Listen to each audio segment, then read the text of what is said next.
Kebakaran melalap rumah sakit Pengayoman di kawasan Cipinang, Jatinegara, Jakarta Timur pada pagi tadi. Akibatnya karyawan dan petugas lapas panik berhamburan menyelamatkan diri, sementara pasien sudah diamankan ke lokasi. Asap nampak membumbung tebal ke udara pada bagian belakang rumah sakit Pengayoman Cipinang, Jatinegara, Jakarta Timur pada pagi tadi. Puluhan damkar yang tiba di lokasi berjibaku melokalisir api agar tidak merembet ke titik lainnya. Puluhan karyawan rumah sakit dan petugas lapas serta rutan Cipinang juga terlihat panik melihat api terus membesar. Sementara itu sejumlah pasien di rumah sakit sudah diamankan ke lokasi yang lebih aman. Hingga kini belum diketahui apakah ada korban dari kejadian ini. Dan saat ini api sudah bisa dijinakkan petugas, sementara asal api yang berasal dari gudang arsip rumah sakit masih didalami petugas. Tak terima videonya tersebar tanpa izin, selebritas Inara Rusli datangi Barreskrim Polri. Inara melaporkan penyebar rekaman CCTV di rumahnya atas dugaan pelanggaran ITE.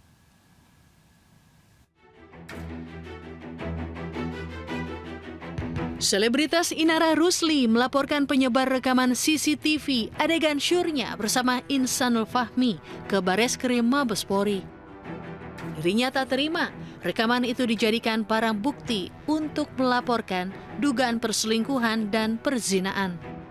Dalam laporannya, Inara menjerat penyebar rekaman CCTV itu dengan pasal dugaan pelanggaran Undang-Undang ITE karena rekaman CCTV rumahnya diduga telah disebar tanpa izin.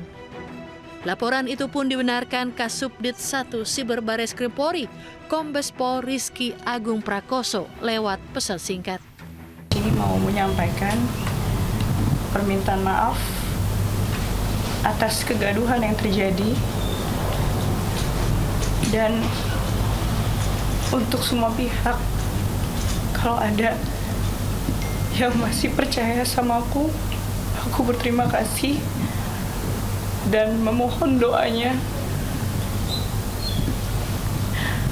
Cukuplah Allah yang jadi sebaik-baik saksi bagi amalan kita. Seperti diketahui, istri Insanul Fahmi, Wardati Namawa, telah melaporkan Inara ke Barreskrim Polri dan menjadikan video rekaman CCTV di rumah Inara sebagai bukti dugaan perselingkuhan dan perzinaan. Dari Jakarta, Tim Liputan iNews melaporkan. Isak tangis mewarnai pemakaman aktor Gary Iskak di TPU Tanah Kusir, Jakarta Selatan. Gary Iskak meninggal dunia di usia 52 tahun setelah motor yang dikendarainya menabrak pohon di Bintaro, Jakarta Selatan.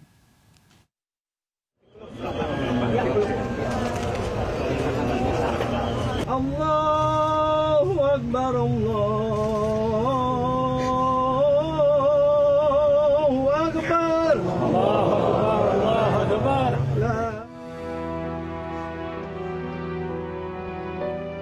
Duka mendalam menyelimuti setelah pemakaman jenazah aktor Gary Iskak di TPU Tanah Kusir, Jakarta Selatan.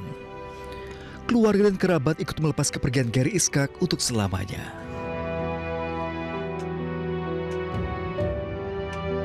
Rizka Novisa, sang istri dan 4 anak Gary Iskak tak kuasa menahan tangis saat jenazah Gary dimasukkan ke liang lahat.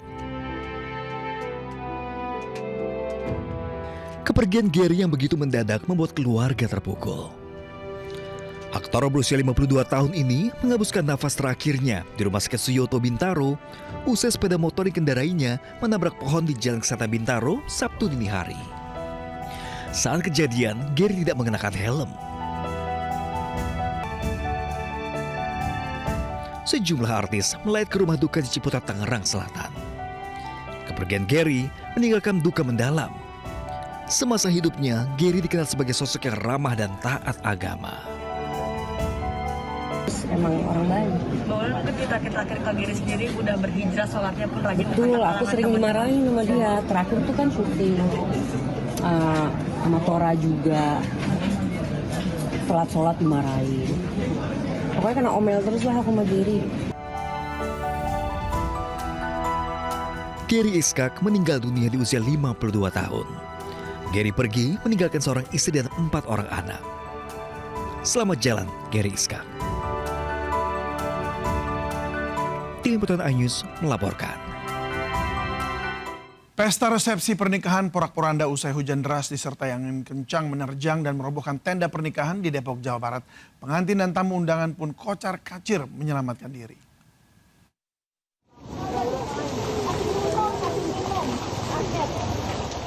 Pasangan pengantin ini hanya bisa menangis akibat tenda tempat resepsi pernikahan mereka roboh diterjang angin kencang di kawasan Depok 2 Tengah, Mekarja, Depok. Keduanya pun harus dievakuasi ke lokasi aman di bawah guyuran hujan deras. Meski dilaporkan tidak ada korban luka, namun acara resepsi ini terpaksa dihentikan. Sementara itu, sejumlah tamu undangan juga langsung menyelamatkan diri begitu melihat struktur tenda mulai goyah. Sementara di ruas jalan raya Pengapuran, banjir merendam hingga setinggi 70 cm. Bahkan sejumlah pemotor yang nekat menerobos berujung pada mati mesin. Menurut warga, banjir kerap terjadi saat dilanda hujan deras karena banyaknya pembangunan, namun saluran air atau drainase malah tertutup. Dari Depok, Jawa Barat, Iyung Rizky, iNews melaporkan. Di tengah pemirsa, hari ini Presiden Prabowo Subianto meninjau langsung lokasi bencana di Sumatera Utara. Presiden Prabowo berangkat dari Bandara Halim Perdana Kusuma sekitar jam 6 pagi. Presiden terbang menggunakan pesawat kepresidenan dan mendarat di Bandara Silangit Tapanuli Utara. Rencananya Presiden Prabowo akan meninjau korban banjir di Sumatera Utara, Sumatera Barat, dan Aceh. Sementara itu Presiden Prabowo Subianto tiba di Tapanuli Tengah, Sumatera Utara siang ini untuk meninjau lokasi bencana banjir dan longsor di Pulau Sumatera. Tibanya di Bandara Silangit, Presiden Prabowo menaiki helikopter untuk meninjau lokasi bencana. Lokasi pertama yang dikunjungi Presiden Prabowo adalah Tapanuli Tengah. Presiden bertemu warga korban banjir dan melihat langsung kondisi pengungsian serta dapur umumnya. Warga pun menyambut hangat kedatangan Presiden. Dalam kesempatan ini, Presiden Prabowo mengatakan pengiriman bantuan menjadi prioritas utama. Pemerintah segera memperlancar distribusi BBM dan menormalisasi aliran listrik. Dari Tapanuli Tengah, Prabowo melanjutkan peninjauan bencana banjir dan longsor ke Aceh dan nantinya Prabowo juga akan meninjau lokasi bencana di Padang Pariaman, Sumatera Barat. Seekor gajah Sumatera ditemukan tewas di antara puing-puing kayu yang hanyut terbawa arus banjir. Bangkai gajah tersebut diketahui warga pasca banjir besar melanda. Bencana banjir bandang dan tanah longsor yang melanda Aceh menewaskan seekor gajah Sumatera jantan. Bangkai gajah diketahui warga pasca banjir besar melanda. Polisi telah memberi tanda di sekitar lokasi bangkai dengan garis polisi. Lokasi penemuan gajah ini berada di daerah terisolir pasca banjir bandang luapan Sungai Meredu Pidi Jaya. Medannya cukup sulit dan hanya bisa diakses dengan berjalan kaki selama 2 jam. Cuaca ekstrim juga menyebabkan banjir di kawasan Sumedang, Jawa Barat. Akibatnya sekolah dan belasan rumah terendam air hingga aktivitas belajar mengajar lumpuh. Banjir merendam sekolah dasar negeri Sukasirna 1 di lingkungan Singaparna, Kelurahan Regol Wetan, Sumedang Selatan, Sumedang, Jawa Barat pada tadi malam. Banjir setinggi 60 cm terjadi akibat guyuran hujan deras sejak sore hari yang berdampak pada meluapnya sungai Cipicung. Banjir juga merendam 11 rumah warga dengan ketinggian air 1 meter hingga 2,5 meter. Petugas gabungan bersama warga masih melakukan pembersihan lumpur yang masuk ke dalam rumah. Ya, mohon maaf pemirsa, kita lanjut ke informasi berikutnya. Maut mengintai warga dari ribuan perlintasan kereta api tanpa palang pintu. Salah satunya di Cengkareng, Jakarta Barat.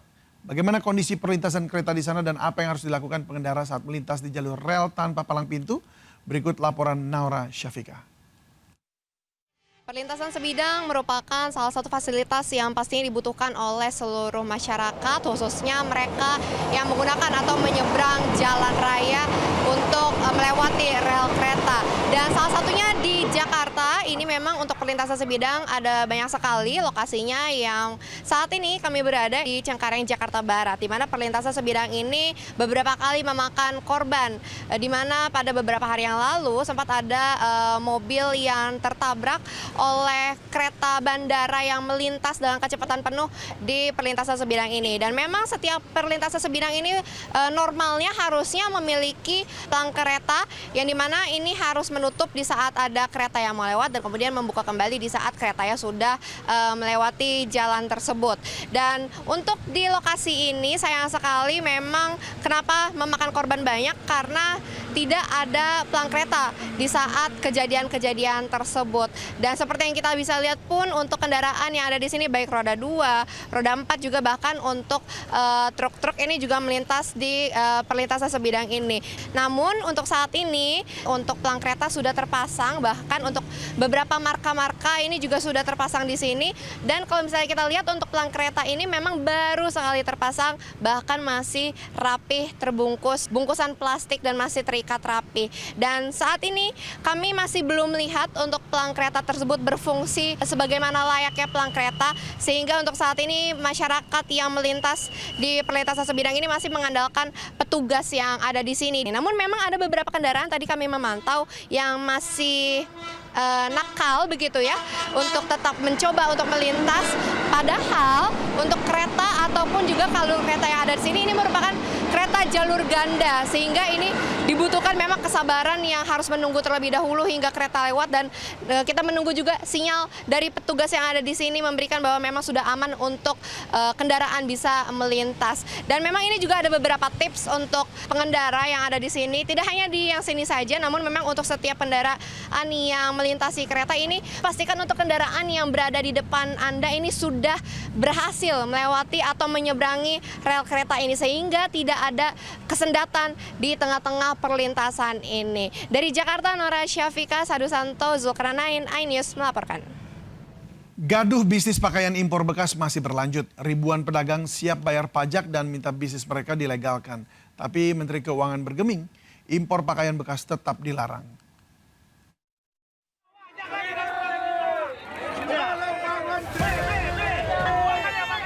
Menteri UMKM Maman Abdurrahman diserbu ratusan pedagang pakaian bekas impor di Blok 3 Pasar Senen Jaya, Jakarta Pusat. Para pedagang berebut curhat soal nasib mereka yang terancam gulung tikar usai larangan impor pakaian bekas. Menurut pedagang, thrifting merupakan sektor UMKM sehingga harus dilindungi. Kami di sini kebanyakan meminjam kur ke bank. Kalau seandainya thrifting ini ditutup, apa solusi dari kami? Apa mau kur juga tidak dibayar? Menteri UMKM mengatakan pemerintah tengah mencari formula terbaik bagi pedagang tanpa harus menabrak aturan. Kita akan mencari jalan tengah. Artinya jalan tengah, solusi terbaik apa untuk menyelesaikan situasi ini. Sebelumnya perwakilan pedagang pakaian impor bekas Pasar Senen mendatangi DPR meminta impor pakaian bekas dilegalkan. Mereka pun siap bayar pajak. Namun pemerintah bergeming. Menteri Keuangan Purbaya Yudisadewa menyatakan impor barang bekas tetap ilegal meski bayar pajak. Data Kementerian UMKM, impor baju bekas terus naik. Pada 2021 hanya 7 ton, 2022 12 ton, dan tahun 2024 melonjak jadi 3.600 ton. Sampai Agustus tahun ini, impor baju bekas mencapai 1.800 ton. Besarnya impor pakaian bekas dituding jadi biang kerok lesunya industri tekstil dalam negeri. Dari Jakarta, Rani Sanjaya, iNews melaporkan. Aksi bule mengamuk kembali viral dan meresahkan warga karena terganggu dengan suara alat berat. Seorang WNA asal Amerika mengamuk dan melukai seorang perempuan pemilik alat berat di Kuta Selatan, Badung, Bali. Aksi kekerasan terekam amatir hingga viral.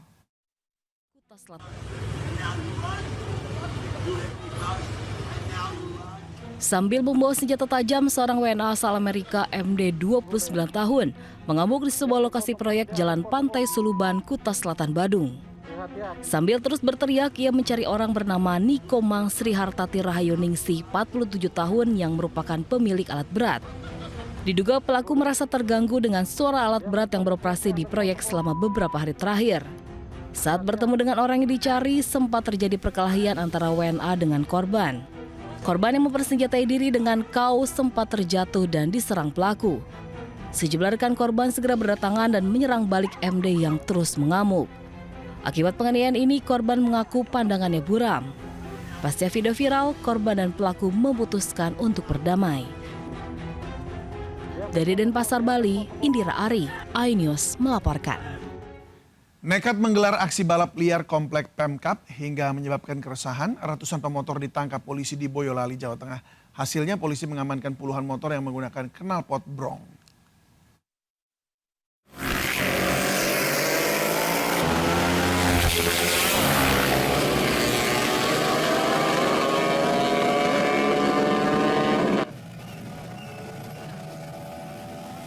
Ratusan pengendara balap liar kabur saat petugas menutup seluruh akses jalan di komplek perkantoran terpadu Pemkab Boyolali, Jawa Tengah. Sejumlah remaja yang terjaring razia hanya bisa pasrah saat diamankan petugas. Belasan motor tanpa kelengkapan surat disembunyikan di semak-semak area ladang berhasil ditemukan petugas. Pemilik motor mayoritas menggunakan knalpot brong juga diwajibkan mendorong kendaraan mereka menuju titik pengumpulan untuk proses penilangan dan pengamanan. Penindakan ini sebagai bentuk tindak lanjut keluhan masyarakat dengan adanya aksi balap liar yang selain mengganggu ketenangan warga juga membahayakan pengguna jalan lainnya. Sebagai sanksi, motor yang terjaring ditindak penilangan dan dibawa ke Polres Boyolali. Pemilik motor baru dapat mengambil kendaraan mereka setelah melengkapi surat-surat dan mengembalikan kondisi motor ke spesifikasi standar pabrikan.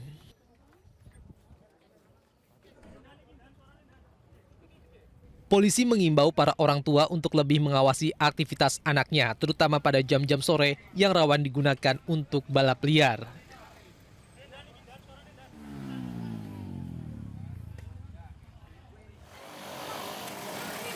Sementara di kawasan Jalan Urip Sumoharjo, Makassar, Sulawesi Selatan, kawanan geng motor kocar-kacir saat polisi datang dan membubarkan aksi balap liar hingga freestyle.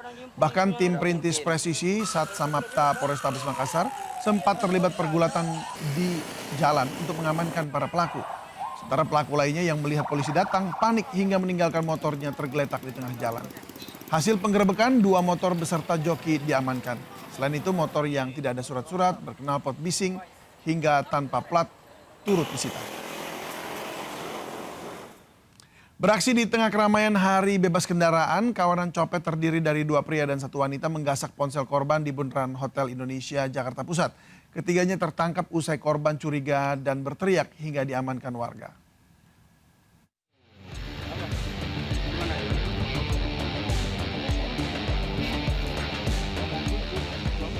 Wanita diduga pelaku copet ini langsung diamankan petugas kepolisian karena khawatir akan menjadi bulan-bulanan warga di area Car Free Day, Bundaran HI, Menteng, Jakarta Pusat. Polisi juga mengamankan 2 pria yang diduga komplotan copet. Terduga komplotan copet ini beraksi di tengah ramainya pengunjung Car Free Day yang tumpah ruah untuk berolahraga. Korban baru menyadari jika ponsel miliknya di saku celana telah raib usai dipepet oleh seorang wanita. Meski terduga pelaku copet wanita berhasil diamankan, namun rupanya ponsel korban telah berpindah tangan ke temannya. Beruntung kedua temannya juga berhasil diamankan saat menghampiri pelaku yang diamankan di pos polisi Bundaran HI.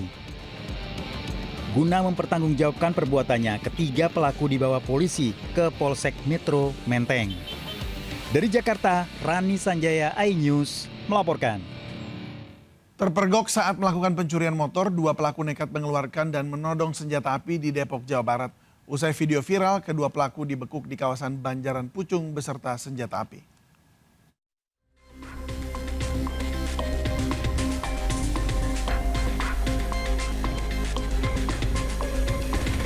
Inilah rekaman kamera pengawas saat 2 pelaku sindikat pencurian kendaraan bermotor beraksi di kawasan Depok, Jawa Barat.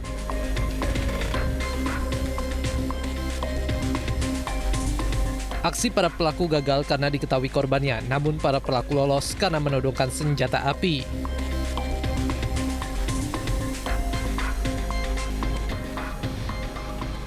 Anggota Resmob Direktorat Kriminal Umum Polda Metro Jaya yang menerima laporan meringkus kedua pelaku di lokasi persembunyiannya di wilayah Banjaran Pucung, Tapos, Depok, Jawa Barat.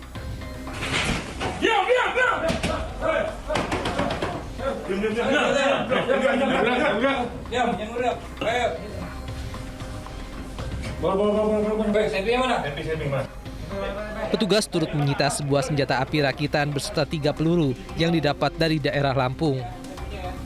Nyolo ya? Ya? Oke. Dan dari mana itu? Hah? Beli di mana? Lampung. Di Lampung? Yuk, loncat. Iya. Saat digelandang keluar dari persembunyiannya, kedua pelaku terpaksa harus berjalan loncat karena petugas memborgol keduanya di bagian kaki agar tak mudah kabur.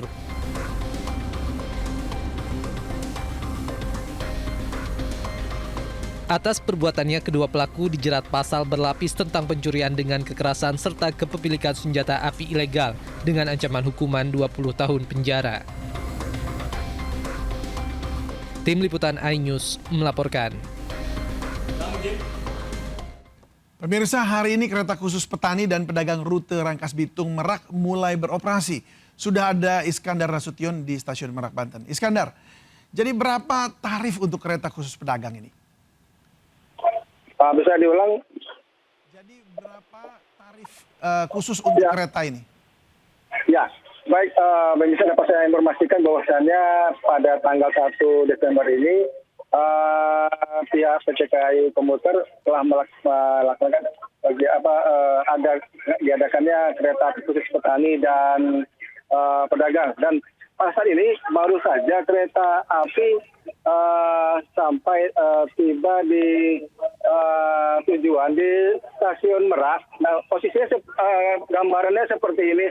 Ya, dia kereta apinya sendiri ini terlihat warnanya beda dengan kereta api yang pada umumnya ya. Jadi sini warnanya hijau karena ada cuma ada 37 penumpang. Mungkin kita bisa masuk sebentar. Ya. Itu Pak ya? Ya, Pak. Bisa buka nggak, Pak? Oh, nggak bisa? Bisa. Oh, bisa. Ya, jadi... Halo? Halo? Halo? Ya, Iskandar, silakan. Ya, lanjut. Bisa saya gambarkan bahwa tempat duduknya sendiri seperti ini. Memang berbeda dengan kereta biasa ya, yang khusus ekonomi, dan ini memang kursinya hadap-hadapan seperti ini karena dimungkinkan adanya nanti barang bawaan dari penumpang yang merupakan dari petani dan pedagang. Jadi mereka bisa meletakkan barang di depan ini dan bisa menggunakannya untuk dilakukan setiap hari. Karena dalam satu hari itu ada 7 kali keberangkatan dan adanya 7 keberangkatan ini harganya sangat murah. Harganya hanya Rp3.000 saja. Demikian. Baik, ini berarti hanya Rp3.000 per pedagang ya? Dan memang ini adalah kereta khusus pedagang dan duduknya ini berhadap-hadapan, unik sekali. Anda sudah melihat ada penumpang di sana mungkin yang siap antri untuk masuk? Ya, tadi beberapa sudah antri. Nah, ini memang petugas lagi menunggu masuknya penumpang. Baik, nggak apa-apa kalau begitu. Terima kasih banyak Iskandar untuk informasinya dan ini bisa langsung dinikmati oleh para pedagang. Selamat bertugas kembali. Sebuah tempat usaha di kawasan PIK Penggilingan Cakung, Jakarta Timur terbakar. Selain menghanguskan bangunan, api juga membakar 1 unit mobil yang terparkir di lokasi.